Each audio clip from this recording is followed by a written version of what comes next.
Treatment free ಆಗುತ್ತೆ madam, ತೊಂದರೆ ಇಲ್ಲ. ಟ್ರೀಟ್ಮೆಂಟ್ ಫ್ರೀ ಮಾಡಿಸ್ತೀನಿ. ಕಂಪ್ಲೀಟ್ಲಿ ಏನೇ ಇವಾಗ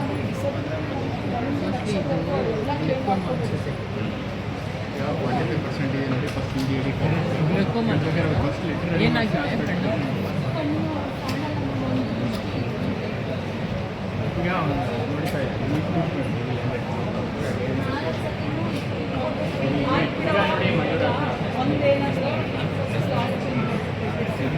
ಸಂಪೂರ್ಣ ಸಹಾಯ ಮಾಡಿದೆ ಅಂತ ಹೆಣ್ಣುಮಕ್ಕಳನ್ನ ಮಾಡಲಿಲ್ಲ ಅಂತಂದರೆ ಆಮೇಲೆ 8 ವರ್ಷ ಆಗಿದೆ ಅವನು ಡೈವರ್ಸ್ ಕರ್ಕೊಂಡು ಕೋರ್ಟಲ್ಲಿ ಏನು ಬೇಕಾದ್ರೂ ಮಾಡ್ಕೊಳ್ಳಿ, ಅಲ್ಲಿವರೆಗೂ ಹೆಣ್ಮಕ್ಳ ಜೀವನ ಏನು ಅದೆಲ್ಲ ನೋಡ್ಕೋಬೇಕಲ್ಲ. ಆಮೇಲೆ ನೋಡಿ ಅದನ್ನು ಯಾಕೆ ಡಿಲೀಟ್ ಮಾಡ್ತಾನೆ ಅಂತಂದರೆ ಅದು ದುರುದ್ದೇಶ ಅಂತ ಗೊತ್ತಾಗುತ್ತೆ. ಅದು ಮಾಡಬಾರ್ದು, ಆಗಿಲ್ಲ ಅಂತಂದರೆ ಈಸ್ಕೊಂಡು ಹೆಲ್ಪ್ ತೊಗೊಂಡು ಇಂಪ್ರೂವ್ ಮಾಡಿ ಅಥವಾ ಬೇರೆ ಕಾರ್ಡ್ ಕೊಟ್ಟರೆ ನೀವು ಅದು ಹೆಣ್ಣುಮಕ್ಕಳಿಗೆ ಕಾಣ್ತಾ ಇಲ್ಲ. ಅದನ್ನು ನೀವು ಯಾವ ಥರ ಆ ಹೆಣ್ಣುಮಗಳಿಗೆ ಸಹಕಾರ ಮಾಡ್ತೀರಾ ಎಲ್ಲವನ್ನು ಮಾಡಿ, ಸರಿನಾ? ಆಯ್ತು, ಹೋಗುವ. ಅವ್ರು 3 ಜನ ನಿಮ್ಮ ಸಹಾಯ ಮಾಡ್ತಾರೆ. ರೇಷನ್ ಕಾರ್ಡ್ ಎಲ್ಲರೂ ತರಿಸ್ಬಿಟ್ಟಿದ್ದಾರೆ. ನೀವೇ ಜವಾಬ್ದಾರಿ ತಗೊಂಡು ಡೀಟೇಲ್ಸ್ ಎಲ್ಲ ವೆರಿಫೈ ಮಾಡಿ. ಕೇಸ್ ಆಗಿದೆಯಮ್ಮ ಇದು ಕೇಸ್ ಆಗಿ ಮಂಡಿಗೆ ಬಂದಿದ್ದಾರೆ ಸರ್. ಮಂಡಿಗೆ ಅವರು ಫಿಲಪ್ ಮಾಡಿದ್ದಾರೆ, ನಾನು ಕೊಡೋಕ್ಕಾಗಲ್ಲ ಅಂತ. ಇದು ಹಳೆ ರೇಷನ್ ಕಾರ್ಡ್. ಒಂದು ನಿಮಿಷ, ರೇಷನ್ ಕಾರ್ಡ್ ಫಸ್ಟ್ ಇದು ನಂದು ಇತ್ತು, ನಾನು ಅದನ್ನೆಲ್ಲ ಡಿಲೀಟ್ ಮಾಡ್ಸೋಲ್ಲ. ಡಿ ಫುಡ್ ಮನೆಯಲ್ಲಿ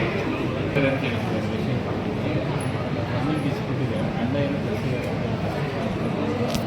ಚೆಕ್ ಮಾಡಿ ನನ್ನ ಕೈಗೆ ಬರಲ್ಲ. ಅದೇ ಸಂಗತಿ ನಿಮಗೆ ಇಲ್ಲ, ಬಟ್ ಯಾರು ಮಾಡ್ಬೇಕು ಇಲ್ಲ, ಗಂಡ ಬಂದು ಹಿಂಗೆ ತೆಗಿತಾರೆ, ಆಮೇಲೆ ತೆಗಿತಾರೆ. ಬಯೋಮೆಟ್ರಿಕ್ ಕೊಡ್ತಾರೆ, ಯಾಕೆ ಗಂಡ ಬಂದು ಕೊಟ್ಟಿದ್ದಾರೆ ಅಂತ ಈ ದೇಶ ತೆಗಿಲಿಲ್ಲ, ದುರುದ್ದೇಶ ಇಲ್ಲ, ಸದುದ್ದೇಶ ಇಲ್ಲ. ಚೆಕ್ ಮಾಡಿಸಿ ನೋಡಪ್ಪ, ಅಂಥದ್ದು ಏನಾದರೂ ಇದ್ದರೆ ಇಮಿಡಿಯೇಟ್ಲಿ ಅದೇನಿದೆ ಅದಕ್ಕೆ ಮಾಡಿ ಆ ಹೆಸರು ಮೇಲೆ ಗಂಡದು ಸ್ವಲ್ಪ ಚೆಕ್ ಮಾಡಿಸಿ ನೋಡಿ. ಸಿಕ್ಯೂರಿಟಿ ಕಾರ್ಡು ಅಲ್ಲಪ್ಪ, ಒಂದು ನಿಮಿಷ, ID ಕಾರ್ಡು ಅದು ಓಕೆ. ಆಮೇಲೆ ಗಂಡಿದಂದರೆ ಅವ್ರು ಕಂಪ್ಲೀಟ್ಲಿ ಟ್ರೀಟ್ಮೆಂಟ್ ಅದೇ ಕಣ್ಣು ಕಾಣೋದೇ ಇಲ್ವಾ? ಇದೆಲ್ಲ ಅವರವೇ.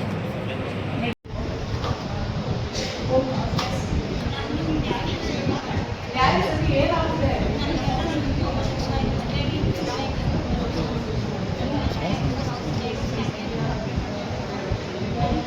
ಮಂಡ್ಯ ಸಿಕ್ಕಿದ್ರು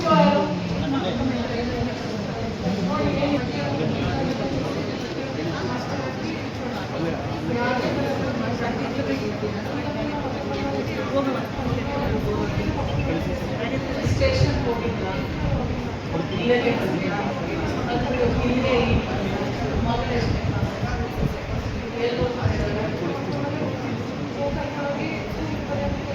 ಕರ್ಕೊಂಡು ಹೋಗಿಲ್ಲ. ಯಾವಾಗ? ಸಬ್ಸ್ಕ್ರೈಬ್ ಬಟನ್ ಮೇಲೆ ಕ್ಲಿಕ್ ಮಾಡಿ ಹಾಗೂ ನಮ್ಮ ಹೊಸ ವಿಡಿಯೋಸ್ ಅಪ್ಲೋಡ್ಗೋಸ್ಕರ ಪಕ್ಕದಲ್ಲಿ ಕಾಣುವ ಬೆಲ್ ಬಟನ್ ನಮ್ಮೆಲ್ಲ ವಿಡಿಯೋಗಳನ್ನ ಲೈಕ್ ಮಾಡಿ, ಶೇರ್ ಮಾಡಿ ಹಾಗೂ ಕಮೆಂಟ್ ಮಾಡಿ.